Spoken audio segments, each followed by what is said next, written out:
what about for people like him living with HIV/AIDS, where the cost of medication is pretty enormous every month? I don't think we need to get country specific, but it costs a lot of money, well over $100 a month, and multiply that by 12 months a year, and then extras and so on and so forth.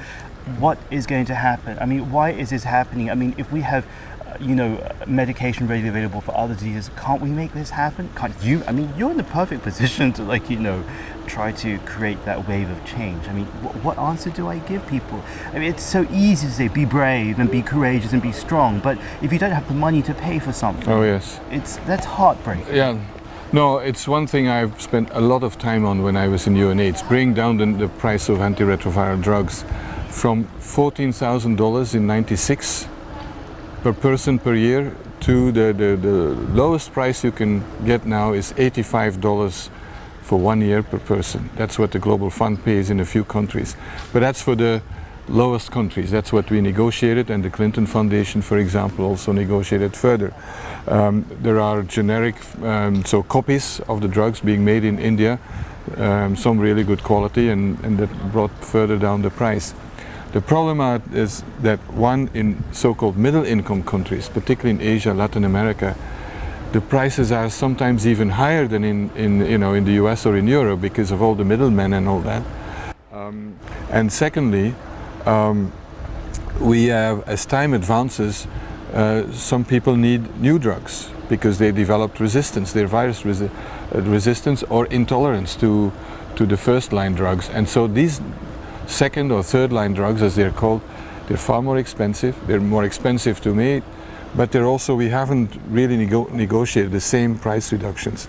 And that is for me a priority, because we're talking not about a couple of years of treatment, we're talking about decades. This is lifelong. And if we want to reach what should be our goal, and what should only be fair, that every person who needs it on Earth in terms of treatment should have access to it, we'll need to bring down the price further. 6,000 people dying every day. I mean, it's a crisis, by a catastrophe by any standards. Just imagine that would mean, I don't know, more than 10 jumbos crashing every day. Yeah. I mean, if that would happen, it would be front page news, no? Exactly. And now, but it's boring. H1N1 and Yes. SARS before it and bird flu, and not to demean any of that at all. No. One person, People are people. it's still one person. Yes. And let's not deal too much in statistics, but it's just that if we do look at the whole card facts, I mean, that doesn't really balance out. It is a crisis. The difference is that it's an ongoing crisis. It's a crisis that happens every day. Every day, day after day. Every single part of Absolutely. the world. No exceptions. No exceptions. Doesn't respect anything at all. No, viruses know no borders. And so that's why it's really urgent that we start working again on reducing prices. I think pharmaceutical companies today are far more open to this. They've learned it the hard way, because in the beginning they refused to bring down the price for developing countries, and then there were massive protests and so on, and it was bad for their image. I think now they're open. They know that this is not only, good for people, but it's even good for their business. So it's going to be also requiring money. I'm very worried about the impact of the economic and financial crisis at the moment. What will this mean for people who are poor, or don't have the means to pay for their medication?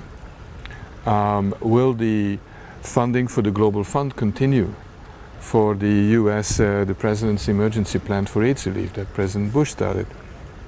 These are key questions when all countries have spent tens to hundreds of billions of dollars to save the financial system, the banks and so on, who are basically responsible for all this. But it's now the taxpayer who has to pay for that, and we need to save them, otherwise the whole world collapses. Will there be money left for that? We have to fight for that. We cannot accept that the poor people and people living with HIV would be the victims of the poor management of the financial system by the bankers and so on.